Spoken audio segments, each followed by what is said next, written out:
27 cartas, las 27 documentos, no todas necesariamente son cartas, pero los 27 documentos que conforman el Nuevo Testamento. Algunas de amplia difusión, otras fueron más puntuales, pero finalmente se formó lo que se llamó el canon. Hay todo un tema muy interesante de trabajar con el canon. Así que, piensen interesante, los hermanos de Roma, al principio no sabían nada de la carta quizás de los hermanos de Tesalónica, pero pasando el tiempo comenzaron a intercambiarse las cartas, y después que murieron los apóstoles, estos documentos quedaron como documentos oficiales, muchas veces probados, muchas veces analizados, muchas veces testeados, es decir, la posibilidad de error o que se hayan introducido otras cosas dentro de estas cartas es prácticamente 0, porque fueron muy conocidas desde un principio y conocidas por varios. Entonces rápidamente empezaron a copiarse. Piensen que los escribas es una profesión muy antigua, ya había mucho en el tiempo del Señor, y no solamente los escribas que trabajaban para los sacerdotes o trabajaban en el sistema cultico. Había muchos escribas y que se dedicaban a copiar, y por lo tanto estas cartas rápidamente, como decía, fueron distribuidas, y al final del primer siglo prácticamente todos tenían todas las cartas. Y tenemos un antecedente que Juan murió alrededor del año 45. Claro. No hubiera aceptado muchas cartas si no hubieran, o sea, bien revisadas y pertenecieran al canon, no hubiera aceptado, hubiera quedado. Exactamente. Así que tenemos ahí uno de los últimos supervisores, digamos, de primera fuente, de primera línea, que atestigua y garantiza, digamos, la riqueza. Este es un estudio muy interesante que se puede profundizar en lo que es bibliología. Ahí uno profundiza en este tema. Un ramo que hemos dado alguna vez, pero podemos volver a dar en otra oportunidad también, de nuevo, por supuesto. Bueno, mis queridos hermanos, les voy a dejar esa tarea. Como ven, no es una tarea difícil, pero es bien ¿cómo se dijera? Beneficiosa hacerla, porque te da una edición global. Y esto es hasta lo último de la tierra. Claro, y después esas cartas ya siguieron distribuyéndose hacia otras partes. No significa que el apóstol Pablo no haya escrito otra, él mismo hace alusión a otras cartas que escribieron, pero él mismo y la misma iglesia entendieron que no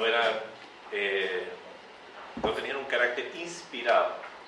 Eran consejos de un hombre de Dios, buenas, seguramente nos gustaría haber tenido esas cartas.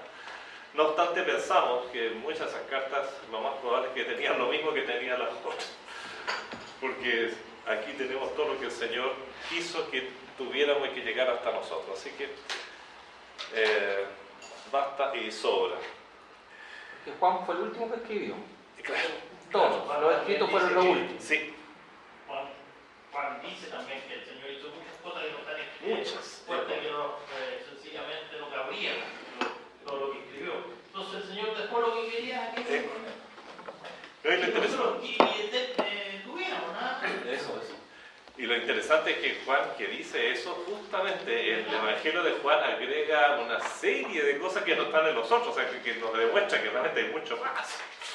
Entonces tiene que haber leído los otros escritos. Sí, a esa altura. Porque no estaba todavía. Incluso hay testimonios seculares, pero digamos de cristianos muy reconocidos, que Juan dice, sabiendo que se había escrito lo otro, conociendo, escribió estas. Bueno, el mismo Pedro habla que Pablo hablaba cosas que son difíciles de entender.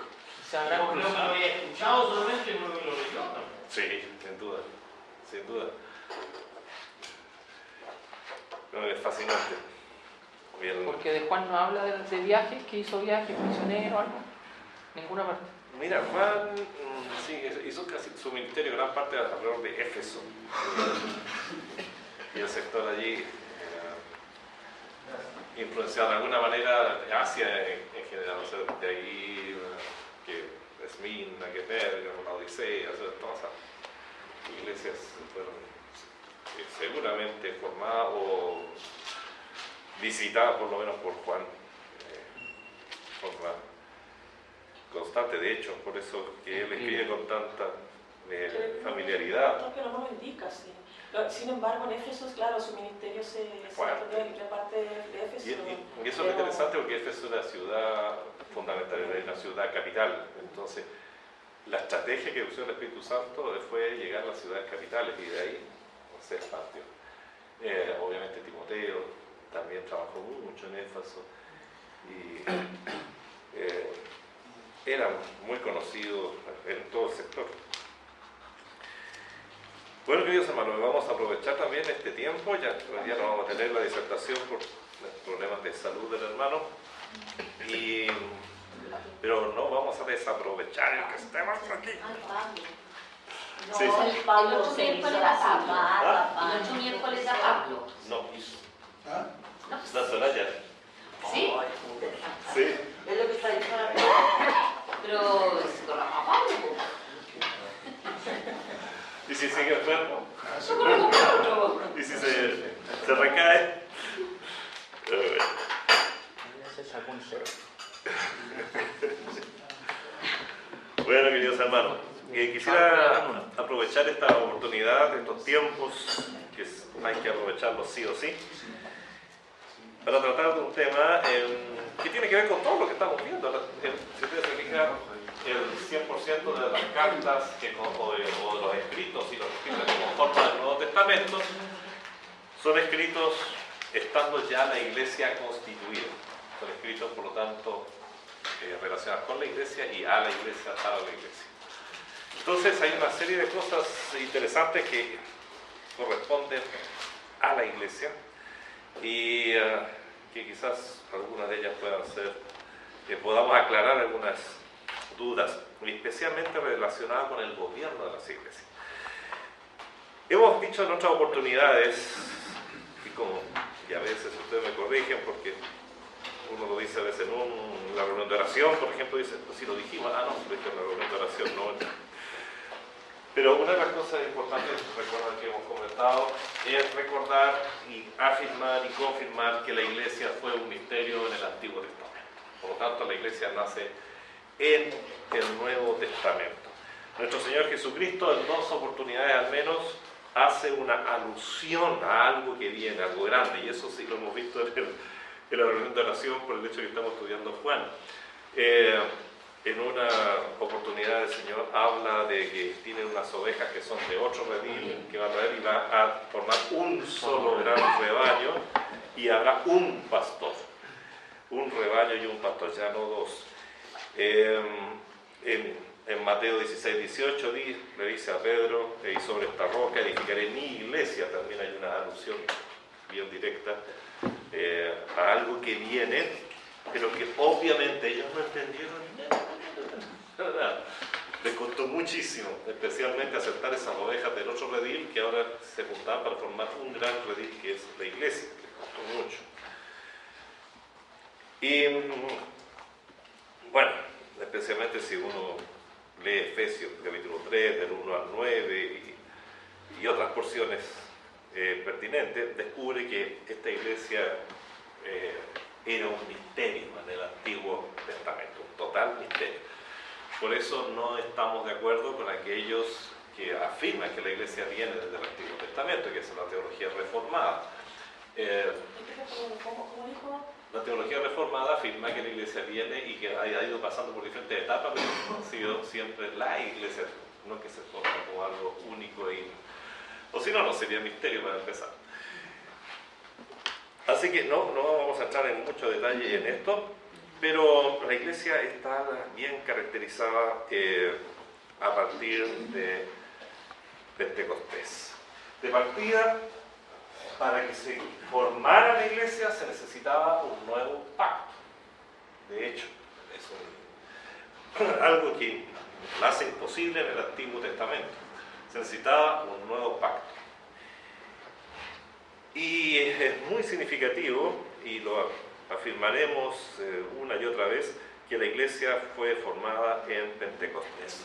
Es interesante cómo las fiestas judías, y hay todo un estudio muy rico, cada una acusa algo maravilloso, profetiza algo maravilloso hacia el futuro. Por ejemplo, la celebración de la Pascua judía, o el recordatorio de la Pascua judía, de alguna manera está 100% relacionada con el sacrificio de nuestro Señor Jesucristo. A través de toda la Pascua vemos los detalles del sacrificio, a través del sacrificio del Cordero Pascual, sus aplicaciones, es una cosa impresionante. Pero tras la Pascua está el sacrificio de nuestro Señor Jesucristo. Él es nuestra Pascua, dice la Escritura. Si vamos a la fiesta de las trompetas, por ejemplo, tenemos una interesante visión futura del arrebatamiento de la iglesia, que por lo tanto es algo que aún no ocurre. En la fiesta de los tabernáculos, que habla del tiempo del peregrinaje antes de llegar a la patria celestial, de alguna manera nos identifica y nos hace pensar en estos momentos. Y la fiesta de Pentecostés, que profetizaba, aunque nadie leía la profecía en el Antiguo Testamento, pero proyectaba, preparaba y profetizaba una y otra vez durante años, profetizó el nacimiento de la iglesia. Pentecostés, Shavuot o Sefirat HaOmer es una de las llamadas fiestas mayores. Es una fiesta alegre, conocida como fiesta de las semanas, fiesta de la siega del trigo, el día de las primicias, ese título es bien interesante. Y se celebraba 50 días después de la Pascua. Y es interesante, 50 días significa, por eso se llama también fiesta de la semana, 7 por 7, 49, más 1, 50. Por eso hablamos de Pentecostés, que significa Pente, viene de 50. 50 días después. Y es interesante que no son 49, es 49 más 1. Esto significa que es el inicio de la octava semana basada. Y el número 8 es significativo dentro del contexto judaico, porque el 8 de alguna manera tipifica cosas nuevas, reinicios, inicio de cosas nuevas. Por esa razón, nosotros tenemos bastante certeza de que ese es un día domingo, porque la semana se cuenta, ¿no es cierto?, a partir del sábado. Entonces son el 49 es sábado y el día siguiente, la semana que se inicia, con el primer día siguiente, es decir, el equivalente a lo que sería el día domingo nuestro. Que de alguna manera marca cosas nuevas, totalmente nuevas. El 8 es un número, como decía, simbólico dentro del contexto judaico, que incluso hay escritos que hablan del Mesías, refiriéndose al Mesías, del octavo día. El 8 es bien interesante. Nosotros podemos ver nuestros días de reunión, por ejemplo el día domingo, desde dos perspectivas. Una como el primero de la semana, o bien como el octavo día de la semana pasada, si consideramos una semana larga. A veces en la Biblia y en las fiestas las semanas sufren alteraciones. Nosotros nos juntamos, podríamos decir, nos reunimos para celebrar el nacimiento de la iglesia, el octavo día de la semana. Claro, alguien podría ser un poquito forzado, pero no, es interesante y tiene mucho sentido desde el punto de vista simbólico.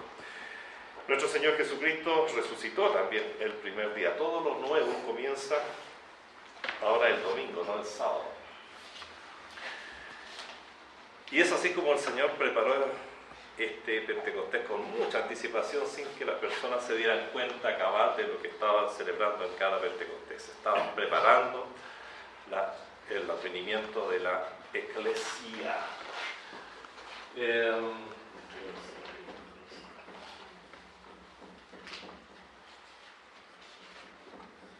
La Eclesia. El griego. El concepto mismo de iglesia es también interesante de considerar, hermano. Usualmente se traduce como asamblea, como reunión, pero no es lo más correcto. Realmente esta palabra griega tiene también un contexto griego. Y muchas veces necesitamos entender eso, el contexto para entender completamente la idea de iglesia. Porque iglesia no es solamente una asamblea, una reunión, sino que es una asamblea convocada, llamada. Los griegos usaban este término para cuando se requería una asamblea para ver asuntos públicos, asuntos complejos, con un exacto propósito definido. Entonces había que convocar a la iglesia. Era un grupo de personas que eran las personas que tenían derechos dentro de la iglesia y que eran convocados. Y normalmente, dentro del contexto absolutamente griego, se realizaba, tenía un contexto también religioso, se realizaban sacrificios, se realizaban diferentes tipos de ceremonias, así que ya el concepto ya entró en la mente con esta idea. Y es interesantísimo porque el Señor dice, y ahí entonces es lo que la hace absolutamente diferente, cuando Pedro le confiesa la gran verdad, tú eres el Cristo, el Hijo del Dios viviente. Entonces el Señor le dice, bienaventurado eres pésimo, porque esto no te lo reveló carne ni sangre, sino mi Padre que está en los cielos, y sobre esta roca edificaré. Y ahí viene el nombre interesante, mi iglesia, mis convocados, en otras palabras. Te fijas que hay un poco más riqueza todavía de lo que parece, no es solamente una reunión de gente, son los que el Señor ha convocado. Por lo tanto, ninguna iglesia puede decir que es la iglesia del Señor si su gente no ha sido convocada por el Señor. La iglesia es la reunión de todos aquellos que el Señor ha convocado para formar un cuerpo maravilloso de entre judíos y de entre gentiles. La iglesia universal. Exactamente, esta es la iglesia en el sentido más amplio y la que llamada invisible, universal, la iglesia mística, etc. Entonces, el Señor crea su iglesia en medio de muchas otras iglesias que son de carácter político o también religioso, pero esta es mi iglesia, esta es la iglesia de Cristo, es la iglesia del Hijo del Dios viviente, con los que Él ha llamado. Y aquí ya está esa idea maravillosa. La iglesia está conformada por un cuerpo de llamados, un organismo creado por Cristo. Y está llamada a ser el más alto organismo que se conciba. Sus miembros gozarán de los privilegios más grandes jamás considerados. Mientras esté en la tierra, esta iglesia se constituye en un verdadero taller, porque son convocados para algo. El Señor también convoca para algo. Es un taller, es un lugar donde los convocados son pulidos, donde los convocados son enseñados, donde los convocados son cambiados, ¿no es cierto?, renovados regularmente, como dice el apóstol Pablo en Romanos 2. Hay una renovación de la mente, hay un cambio. La iglesia es un taller de cambio, donde el Señor da los dones, los talentos y particularmente los dones, para que cada uno con ese don que recibe ayude a cambiar al otro. ¿Hacia dónde? Hacia conformar la imagen de Cristo. exactamente, hacia la conformación de la imagen de Cristo en cada uno de los miembros que allí están. Ese es el objetivo. Parto por allí porque alguien dirá, bueno, ¿y la iglesia no tiene que predicar? Sí, pero espérate un poco, a veces predicamos tanto que se nos olvida la iglesia. ¿Y dónde queda la iglesia? Estamos siempre mirando para afuera. La iglesia tiene dos misiones, una interna, la iglesia en sí misma es algo muy importante, y tiene una dimensión externa, que es la de transmitir el mensaje de salvación. y a través de él se incorporan nuevos miembros a la iglesia para empezar a ser pulido y trabajado. Pero no podemos descuidar ninguna de las dos dimensiones. Un evangelismo en la iglesia suena. No va a durar mucho, no va a llegar lejos, porque necesita, es como, ¿no es cierto? Imagínate una sala cuna con puras criaturas recién nacidas, sin nadie que las cuide, sin darles madurez, sin darles alimento, el alimento que van requiriendo en cada etapa de su vida. Necesitamos las dos etapas. Así que nace la persona en Cristo, es una nueva criatura, y luego hay que darle todo lo que se necesita, lo que necesita para su crecimiento. No nos olvidemos que el ser humano y la creación completa tiene un objetivo que es por sobre todo objetivo, y es glorificar a Dios. Ese es el objetivo supremo. No es ganar almas. Si ganamos almas para Cristo, tenemos que verlo bajo ese enfoque. Yo gano almas para Cristo para la mayor gloria de Dios. Pero siempre ese es el objetivo más alto. Entonces, hay que tener esto en perspectiva siempre.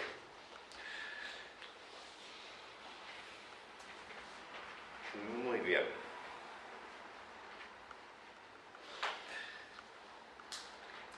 La iglesia, desde su inicio, ha sido un organismo como todo lo de Dios organizado. Desde su nacimiento, y es interesante pensar en el nacimiento, que nosotros hoy día podemos hablar de la iglesia universal y las iglesias locales. Pero al principio la iglesia era una sola. Imagínense ese día maravilloso en que el apóstol Pedro predica allí en Pentecostés y se suma o se convierten y se incorporan a la iglesia como 3.000 personas. No había separación. Toda la iglesia universal estaba ahí. Y también toda la iglesia local era la misma al mismo tiempo. Estas subdivisiones fueron dándose con el tiempo y en la medida que fue creciendo también el número de personas que la constituían. La iglesia universal siempre va a ser invisible y siempre va a ser y va a estar siempre conformada fundamentalmente por 3 grandes grupos. Un grupo es el que ya ha partido a la presencia del Señor. Hay parte de la iglesia que ya está, imagínense, nosotros llevamos 2000 años de iglesia más o menos. ¿Cuántos ya están allá? Hay un buen grupo de la iglesia esperando. El otro grupo es el que estamos aquí, estamos trabajando, todavía estamos bajo el sol, como diría Salomón. Y viene por delante todavía un grupo indeterminado, pero que la Biblia dice que hay un número que ya está determinado. Hasta que entre, dice, la plenitud de los gentiles, entonces Israel vuelve a tomar una participación muy especial y activa en el futuro. Así que esas son las 3 partes en que está constituida la iglesia. Pero, vuelvo a decir, Dios es un Dios de orden y no hay nada en el universo sino por algo que puede existir. La ciencia que ha tratado de desplazar a Dios, sin embargo, la ciencia existe en función del orden que Dios ha propuesto. Solamente por eso hay mediciones, podemos tener fórmulas en física, en química y en todo, porque sabemos que de alguna u otra manera hay un orden preestablecido. El gobierno más primitivo de la iglesia, por lo tanto, estuvo constituida fundamentalmente por los apóstoles, fundamentalmente, como cabezas, pero también hubieron otras personas bastante interesantes que aparecieron y que el Señor les dio importantes trabajos, como por ejemplo Santiago, Judas, hermano de Cristo, muchos de los que estaban en ese aposento alto, de esos 120, de ahí conocemos un Matías, por ejemplo, o Matatías. Más adelante, bueno, hubo un grupo de personas que de alguna manera se entendieron y se reconocieron como cabezas, como personas de autoridad, personas que ponían orden y enseñaban en la iglesia. Ahora, por por sobre toda autoridad en la iglesia tenemos una autoridad suprema, que es la persona de nuestro Señor Jesucristo. Él es denominado cabeza de la iglesia, cabeza de la iglesia. Y esto es indiscutible. Él es pastor, es llamado el príncipe de los pastores, el Señor Jesucristo. Ahora, toda organización, todo tipo de gobierno local debe subordinarse primeramente y antes que nada a esta verdad. Para crear cualquier sistema de organización dentro de la iglesia tenemos que reconocer primeramente que Jesucristo es la cabeza por excelencia. Y no solo cabeza, el Señor es dueño, novio, futuro esposo de la iglesia, autoridad absoluta de la iglesia, con potestad para iniciar y cerrar iglesias. Toda persona que sirve a su iglesia local lo hace en absoluta subordinación primeramente y antes que nada a la autoridad del Señor. Esa es la base. Cuando empezamos ya a hablar de cargos bíblicos, dijimos que en principio estaban los apóstoles. Los apóstoles, y fue muy importante que empezáramos bien. Ellos tenían una muy buena base, habían estado 3 o más años con el Señor, tuvieron una enseñanza de primera, el Señor los hizo practicar, los mandaba a practicar a las ciudades, a entregar el Evangelio. Eran personas muy especiales y además estaban llenos del Espíritu Santo, razón por la cual su enseñanza era pura, rica y en la voluntad de Dios. Originalmente fueron 12, se perdió uno, fue reemplazado por Matías, de hecho 1:26. Posteriormente reconocemos la elección de otro, el apóstol Pablo. Y ellos tienen una autoridad especial dada por el mismo Señor, que hemos llamado, o se ha llamado, la autoridad apostólica. Debemos entender que después de estos apóstoles no hay más, se acabó. Apóstol significa enviar en pos de sí, significa enviar de parte de. Y fueron discípulos elegidos personalmente por el mismo Señor Jesucristo. Segundo, fueron enseñados por el mismo Señor Jesucristo por un periodo todos de 3 o más años y fueron testigos de su muerte y resurrección. Esto no se puede volver a repetir en la historia nunca más. Los apóstoles fueron ellos y no hay más. ¿Y las iglesias que dicen que son iglesias de los apóstoles? Bueno, justamente están errando gravemente porque es una función que no se va a volver a dar nunca más. El primer cargo posterior o que apareció en las iglesias por necesidad, ¿no es cierto?, fue el de diácono. Sí. Podemos concluir que muriendo el último apóstol Se terminaron. Apostólicos. Exactamente. Por eso que esta primera iglesia también se le llama la iglesia apostólica, por esta misma razón. Esa es la única iglesia apostólica que ha existido. Hoy día se trata de imitar. Ahora, este tema de la imitación es muy común, digamos, por parte del adversario. Ahora estamos releyendo, no sé por cuánta vez, la historia de Primera y Segunda Reyes, especialmente en Primera Reyes, cuando Jeroboam sube, ¿no es cierto?, como rey de las tribus del norte, mientras Roboam se queda con Judá y Benjamín, y cómo Roboam empieza a imitar. Es increíble, dice imitar, imitó un sistema de culto, imitó un sistema de sacerdotes, imitó un calendario religioso y todo de su corazón, dice imitar, con tal que los del norte no bajaran al sur hacia el templo en la fecha de las fiestas sagradas. Y bueno, el enemigo es imitador por excelencia y hoy día está tratando de imitar muchas cosas de lo que fue la iglesia primitiva, con desastrosos resultados. Entonces, como es obvio,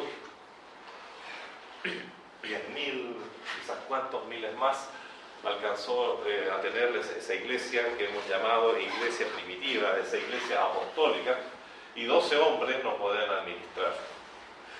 Así que hubo que poner orden en esto, y se creó la primera, por así llamarla, institución dentro de la iglesia, la institución de los diáconos.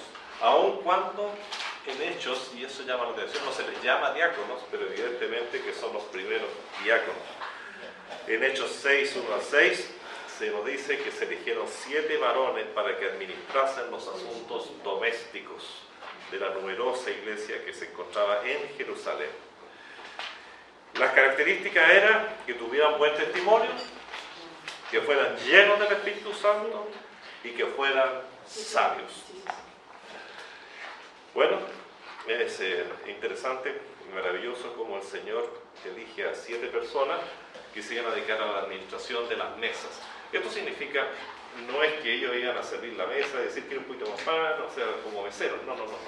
Administrar las mesas. Esto significa que de ahí salieron tesoreros, de ahí salieron secretarios, las personas que organizaron la compra y organizaron a esos 10.000 para que todos comieran. Porque recordemos que la iglesia en Jerusalén, esta iglesia primitivísima, tenía una característica y características que no van a tener nunca más la iglesia. De partida, ellos son personas que quedaron ahí después de haber ido a Pentecostés. De Pentecostés, se caracterizaba Pentecostés porque venían los judíos, y así estaba en la ley escrita, tenían que venir de todas partes, o sea, todo judío tenía que ir a esa fiesta. Eran unas fiestas solemnes en las que no podían fallar. Por lo tanto, tenemos personas de todo el mundo, y eso está muy claro cuando habla de los idiomas que se habló en esa oportunidad, cuando el Espíritu Santo vino sobre estos hermanos. Entonces, estos hermanos, bueno, conformaron la iglesia y por supuesto después no querían volver. Empezó a pasar el tiempo y no querían volver, porque lo normal era que terminaba la fiesta y todos volvían, pero ahora no querían volver, esperando que el Mesías retornara al mundo. Se entiende que esa era la motivación fundamental. Por otra parte, constituyó esto una excelente escuela, porque imagínate, ¿quién mejor que tener de profesores a los apóstoles? Y ellos tuvieron a los apóstoles que les enseñaban, los prepararon, recibían el mensaje, porque dice que los apóstoles justamente querían que hubieran diáconos para que se encargaran de la parte administrativa y ellos dedicarse a la palabra, a enseñar, a predicar, a ganarnos y a orar también. Entonces, fue una excelente escuela. El problema que se fue suscitando es que, ¿cómo alimentamos a toda esa gente?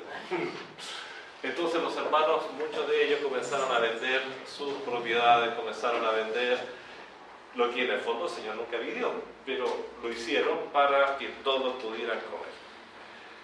Y el asunto es que siguieron allí, pasó el tiempo y seguían ahí.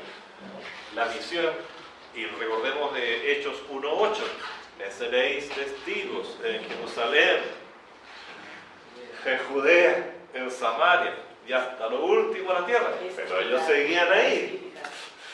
Entonces, el Señor permite una persecución. Y esa persecución, por fin los saca de ahí, mueve a la iglesia y la lleva. Y dice que todos los que salieron iban predicando. O sea, no se fueron aterrorizados, qué sé yo, no me vayan a pillar. No. Empezaron recién a cumplir la misión después de esta terrible persecución. Entonces, esa es la situación. Mientras estaban allí, este tremendo grupo de hermanos, también había que administrar. Y ahí se fueron creados, o se creó la institución del diaconato.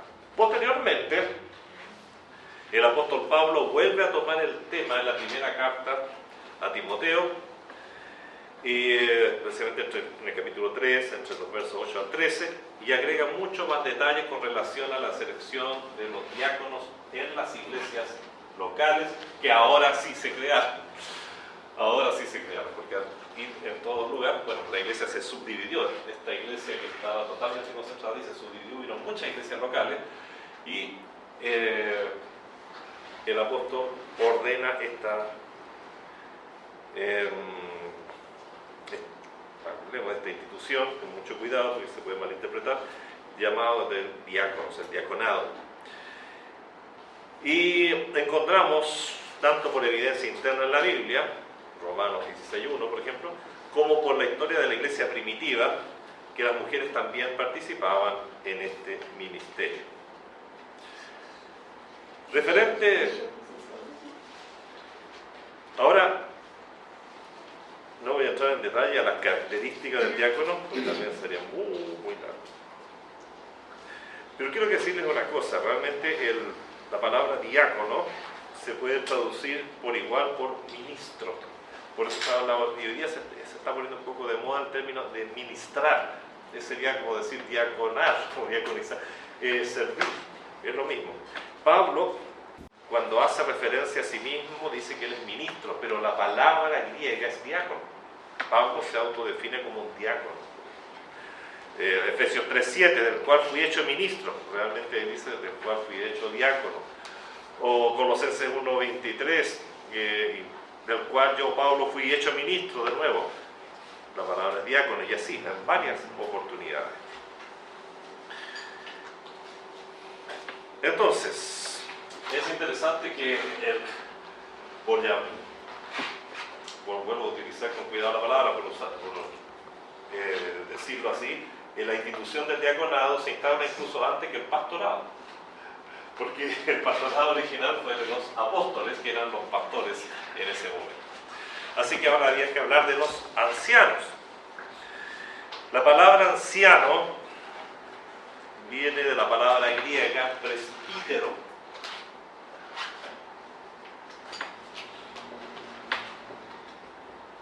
Presbítero en castellano es anciano.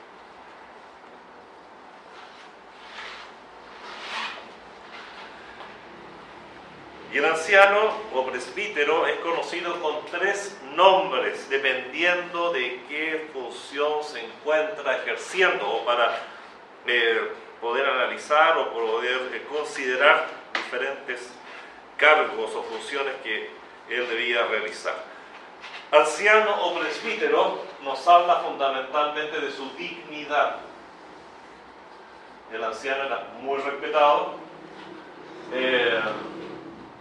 Por lo tanto, el término anciano, llamarle anciano, aunque fuera joven, Timoteo, se habla a Timoteo y se le dice que nadie tenga en poco tu juventud. Entendamos que un joven, lo más probable es que Timoteo ya tenga unos 40 años. Eso era un joven, dentro de la perspectiva. Si ustedes consideran, por ejemplo, yendo al Antiguo Testamento, a Roboam, hijo de Salomón, dice que cuando llegó a ser rey, pidió consejo primero a los ancianos y no siguió el consejo de los ancianos, después con los que se había criado, es decir, sus coiguales, a los jóvenes, dice. Y si ustedes siguen avanzando, dice, y Roboam, cuando comenzó a reinar, tenía 41 años. Eso era un joven. Nosotros tenemos la idea de 16 años, no. Acuérdense que Isaac, cuando Abraham decidió que ya era hora que se casara, le mandó a buscar esposa al joven. ¿Y qué edad tenía Isaac? La Biblia lo dice, 40 años. Así que el término joven es relativo. Por lo tanto, lo más probable es que Timoteo haya estado o tenido por las funciones que realizaba, y seguramente era anciano, porque él ordenaba a otros ancianos. Y por lo que, bueno, por otras. Exacto. Anciano. Por lo tanto, se habla de la dignidad más que de la edad en este caso. Es bien interesante. Hay otro término que es el de obispo.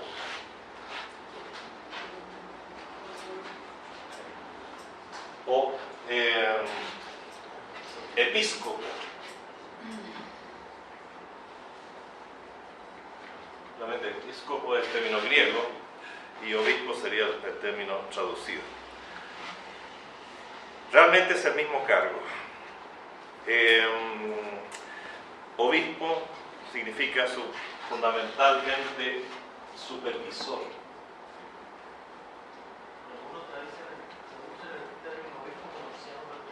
Sí, Exactamente, exactamente.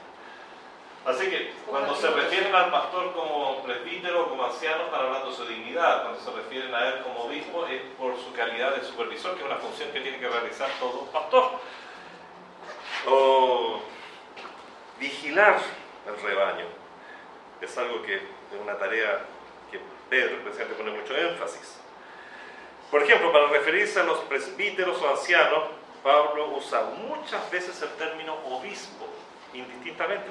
Veamos algún ejemplo. En 1 Timoteo, donde se encuentra una de las porciones más importantes con relación a los requisitos que debe tener un anciano, Pablo enseña: palabra fiel, si alguno anhela obispado, nos dice, buena hora desea, pero es necesario que el obispo sea irreprensible, marido de una sola mujer, y nosotros entendemos que ahí se refiere a los ancianos, a los presbíteros.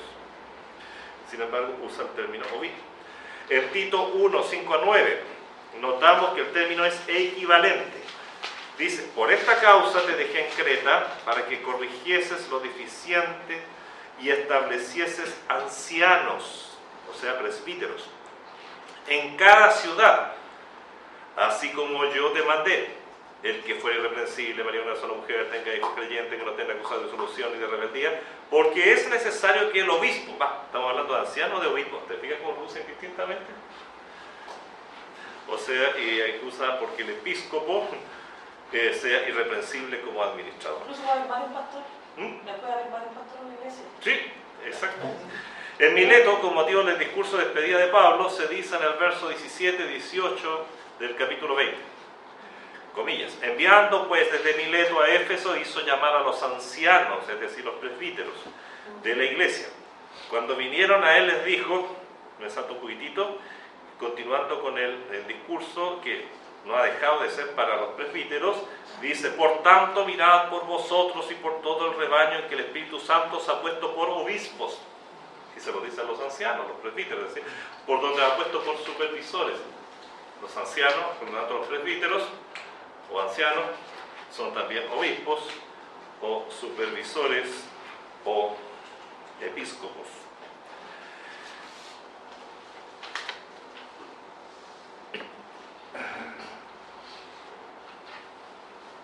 Bueno, ¿y qué pasa con el pastor? Con el tiempo se llamó de preferencia al anciano con dedicación completa, al obispo con dedicación completa, y principal responsable de una iglesia local, para diferenciarlo, porque en una iglesia puede haber muchos ancianos, pero ¿quién es el responsable? El anciano senior, como le diría los norteamericanos. A ese se le empezó a llamar pastor. El que se ocupa del púlpito, del bienestar espiritual de la iglesia local, vuelvo a decir, el principal responsable, en cierto sentido, es el anciano que preside y responde en forma principal por la salud de la iglesia.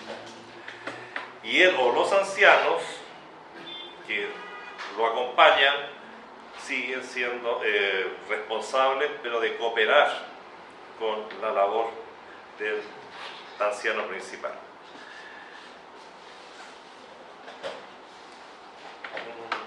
El término lo encontramos también en las Escrituras, por ejemplo, Efesios 4:11, y el mismo constituyó a unos apóstoles, a otros profetas, a otros evangelistas, a otros pastores y maestros. Pastores y maestros. Hebreos 13:24, saludad a todos vuestros pastores y a todos los santos, los de Italia os saludan. Hebreos 13:17, una de mis preferidas, obedeced a vuestros pastores y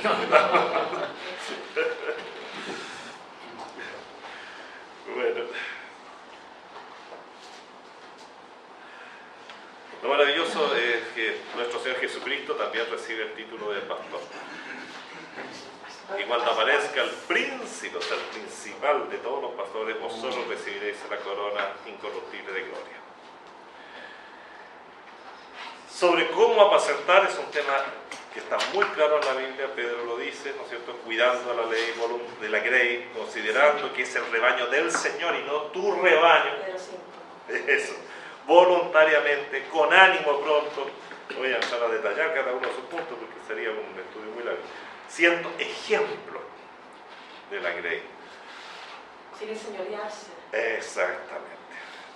no como teniendo señorío sobre la que están a nuestro cuidado. Ejemplo, siempre ejemplo. Entonces podemos, intentando resumir un poco, ver el gobierno bíblico. Primeramente, notamos que el gobierno de la iglesia pasó por diferentes etapas de acuerdo a las realidades históricas que estaba viviendo. El primero fue un gobierno apostólico, los apóstoles gobernaban totalmente. Después apostólico, pero complementado por los diáconos, Con la dispersión y luego la labor misionera de Pablo y otros, aparecen ahora muchas iglesias locales y con ella empezamos a ver la figura del anciano, que está siendo apoyado por los diáconos. Al crecer la iglesia se habla de, naturalmente en las cartas apostólicas, ya de ancianos y diáconos, además de los hermanos que ejercen diversos ministerios, como la enseñanza. En el fondo también es una forma de diaconado. Bueno, ya los apóstoles mueren, así que la iglesia queda gobernada por sus ancianos y diáconos. No hay un papa, no hay un super obispo, un super presbítero dentro de esto, no hay un pontífice. Cada iglesia local da cuenta al Señor de sí y ese anciano responde ante el Señor por la grey que ha sido puesta bajo sus manos. Lo cual no significa que no pueda haber organizaciones dentro de las iglesias locales, por supuesto. Pontífice lo sacaron de otro lado, ¿no? Pontífice significa creador de puentes. Y el sumo pontífice es el sumo creador de puentes, es decir, el que une al hombre con Dios. Es ya un asunto pagano, absolutamente. No viene, exactamente. El único sumo pontífice sería nuestro Señor Jesucristo. Como dice el himno. Sí. Hemos escuchado varias obispos, diáconos, ancianos, presbíteros. ¿De dónde salió el término cardenal? Ya. ¿Dónde? Eso.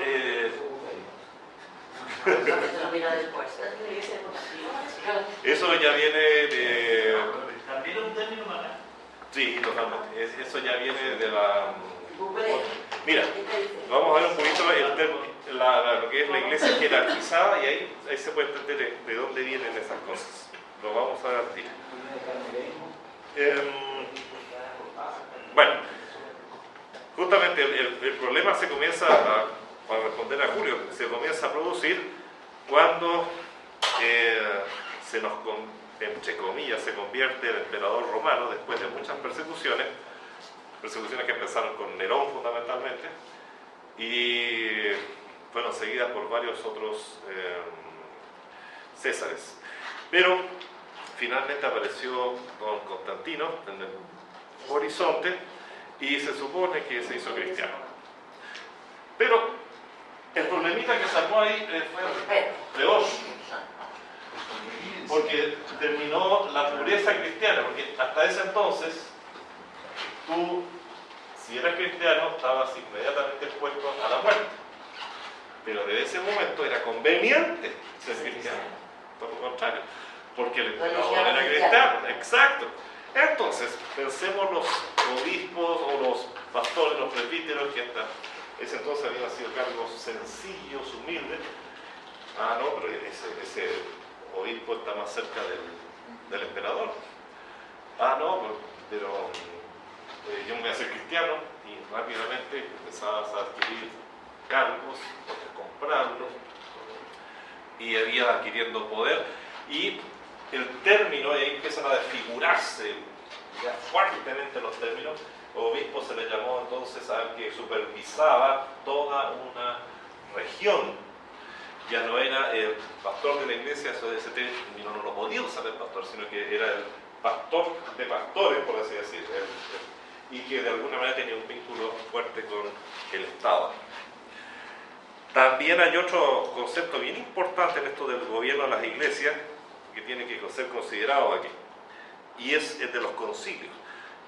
El único concilio bíblico es el concilio de Jerusalén, que se reunió a la cristiandad, una gran cantidad de cristiandad de la iglesia que estaba en formación, estaba iniciándose, para solucionar algunos problemas, especialmente porque había muchas dudas por el hecho de que qué pasaba con los que no eran, claro, los que no eran judíos.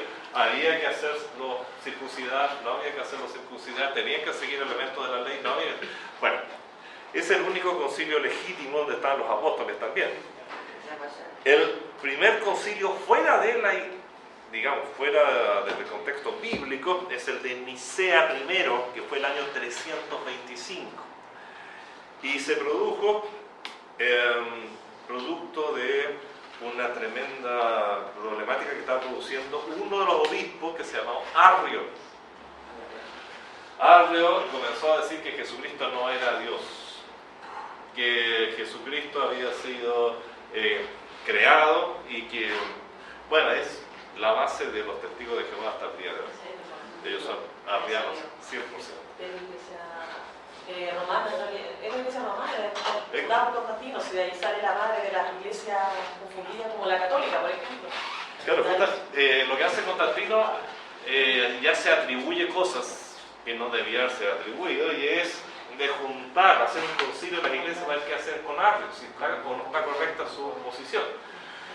Entonces aparece el famoso credo niciano, que es bastante sano, es interesante conocerlo, leerlo, porque enfatiza la divinidad de Cristo. Es muy interesante. Y Arrio es expulsado. Lo que no se cuenta normalmente, pero sí la historia lo dice, que realmente Constantino era arriano. Y después Atanasio, que fue el que creó ese credo, y por eso también se habla del credo de Atanasio, fue perseguido y Arrio volvió en gloria y majestad. Realmente Constantino no se convirtió nunca. Murió arriano. Bueno, ese es lo que ocurrió con el primer concilio. Y después ya los concilios se degeneraron absolutamente, como el concilio de Éfeso, que sería el tercer concilio, el 431, donde se llamó Madre de Dios a María por primera vez. O sea, empezaron, y acuerdo, ahí está Lutero, ¿verdad? ¿No más después? No, mucho después. Mucho después. Para contrarrestar la reforma se produjo el concilio de Trento. Ese concilio duró 25 años. Porque no se ponían de acuerdo. Bueno, ahora, para muchos en el gobierno de su iglesia es fundamental, bueno, sabemos fundamentalmente lo que por mayoría se llaman católicos, que es la Iglesia Católica Apostólica Romana. Ellos se rigen por las enseñanzas de los concilios, es fundamental para su forma de gobierno interno, para su credo, sus dogmas, etc. Bien, sin querer extenderme en demasía, se va dando una situación y es la siguiente. Constantino se convierte, problemático, hay muchos en desacuerdo, pero se quedan calladitos, y saben que tienen que darle gusto a Constantino, o si no van a haber muchos problemas. ¿Y qué pasa en ese entonces? Roma comienza, ¿no es cierto?, tenía muchas fronteras, sus fronteras estaban bastante débiles, y están todo el tiempo peleando en las fronteras. Entonces, cuando en las fronteras los bárbaros eran vencidos, se les daban dos alternativas: o te haces cristiano o te matamos. Entonces los bárbaros, muy bárbaros serían, pero les gustaba vivir también, así que generalmente decían nos hacemos cristianos. Entonces venían religiosos a caballo y bautizaban de a miles así. Ya, ahora ustedes son todos cristianos. Y estos entraban a la iglesia. Y ahí entonces se comienzan a filtrar hacia el interior de la iglesia muchas cosas que hoy día decimos: ¿y de dónde salió eso en la iglesia católica? ¿De dónde? Bueno, andan las raíces bárbaras y vas a descubrir muchas cosas. Todos los pueblos conquistados metieron algo. Todos metieron algo, exactamente. La iglesia católica se fue formando realmente como un arbolito de pan. Se fueron colgando cositas a la medida que se irán incorporando. Hay una cosa que hay que dejar súper claro para nosotros, porque a mí me han preguntado muchas veces: ¿dónde salió el evangelio? Que los católicos son más anteriores. No, porque claro que los católicos son posteriores. Posteriores, muy posteriores, exactamente. Ellos creen que nosotros sabemos algo que nos asocia al movimiento protestante. Claro, claro. Los cristianos anteriores al católico. Exactamente, hermano. Y mira, con el tiempo ocurrió una segunda cosa. Las fronteras se fueron debilitando y se fueron acercando hacia Roma. Empezaron los bárbaros a avanzar. ¿Y qué significó esto?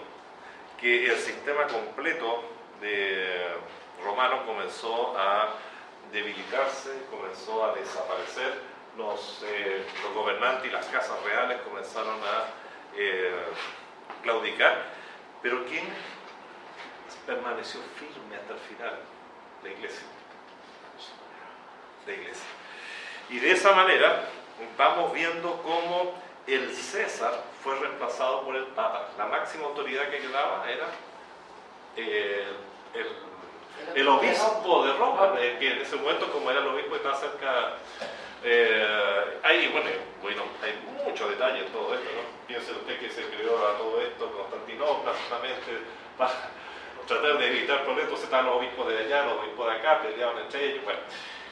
Pero en resumidas cuentas, el obispo de Roma comienza a tomar mucho poder y autoridad. Y cuando definitivamente desaparece el César, desaparece el sumo gobernante y el sumo pontífice, porque el César era además el sumo pontífice del culto babilónico, por si acaso, el sumo pontífice del culto babilónico. Entonces comenzaron a quedar cargos que nadie asumía, y los comenzó a asumir el obispo de Roma. E incluso, y ahí fue Dámaso, si mal no recuerdo, fue el obispo que cuando quedó libre, quedó sin uso el cargo de sumo pontífice, dijo, bueno, lo tomo yo.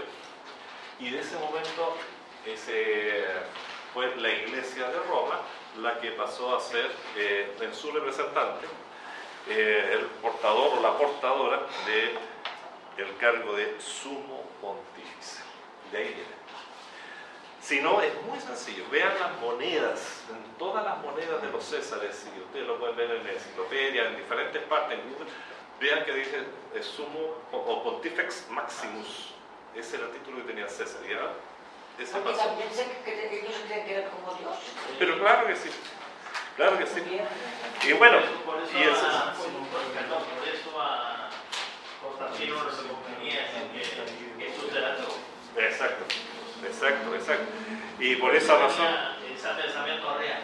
Y no se olviden de una cosa, que muy pronto la corona que ostentaba el Papa se transformó en triple. Esa corona triple, que todavía aparece para ciertas ceremonias, simboliza el poder absoluto incluso sobre el cielo y el infierno del Papa. O sea, rey sobre hombres, rey sobre... Literalmente nació un imperio encima del otro. Exactamente. La Iglesia Católica si uno no está en la historia como imperio, pero fue un imperio. Pero eso es. Piense que el Senado fue reemplazado por el colegio cardenalicio. Simplemente el colegio cardenalicio lo que se inventó para reemplazar al Senado romano, que rodeaba al César y le ayudaba a tomar decisiones, etcétera, etcétera. El panteón de dioses fue reemplazado por los apóstoles y santos. Todas las características de los dioses romanos, griegos, etcétera, se las traspasaron a los dioses y santos. ¿Le cortaron la cabeza? No se olviden que aún la famosa estatua de San Pedro del Vaticano es en realidad una imagen del Júpiter capitolino, que hasta el día de hoy le llaman Pedro, pero es Júpiter. O sea, sí se fue camuflando. El ejército romano fue reemplazado por los ejércitos de los estados papales, pasando así a aparentar una muy lejana relación, pero en realidad estaba a disposición del Papa César.